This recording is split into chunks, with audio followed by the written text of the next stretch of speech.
கையில பெரிய கோடாலி அருவாளை மறைச்சு வச்சிருக்கீங்க. நான் பார்த்துட்டேன். நீங்க கண்டிப்பா மாறணும் தான். அதுவும் குறிப்பா நீங்க உச்சிகா கேங்காகவே வந்திருக்கீங்க. ஆனா நான் எவ்வளவு நல்லதும் பண்ணிருக்கேன். அதையும் நினைச்சு பாருங்க. நீங்க பாட்டுக்கு என்ன நரகத்துக்கு அமிச்சிடாதீங்க. கொஞ்சம் இறக்கம் காமிங்க.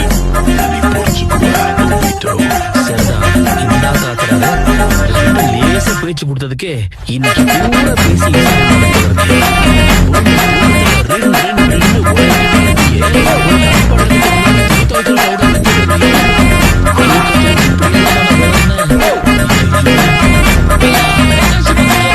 கக்கா போறது எப்படின்னு கேக்குறீங்களா? உங்க ரெண்டு பேருக்கு வெக்கமா இல்லையான்னு கேக்குறேன். முக்கியமா இந்த சுருள் மண்டையா இருக்கானே, இவனுக்கெல்லாம் கக்கா போக வழியே கிடையாது. இருந்தாலும் ஆர்வத்தை பத்தியா உன்கிட்ட சொல்ல முடியாதுடா. எல்லாம் என் தலையெழுத்து. கேவலம் கக்கா போறது எப்படின்னு இவ்வளவு ஆர்வமா கேக்குற உங்களோட எப்படி இருக்க போறேன், என்னைக்கு தூக்கி போட்டு மிதிக்க போறேன்னு தெரியல. ஐயோ, இவனுக்கு ரெண்டு பேரோட சேர்ந்து நான் என்னைக்கு பைத்தியம் முடிச்சு ஓட போறேன்னு தெரியலையே.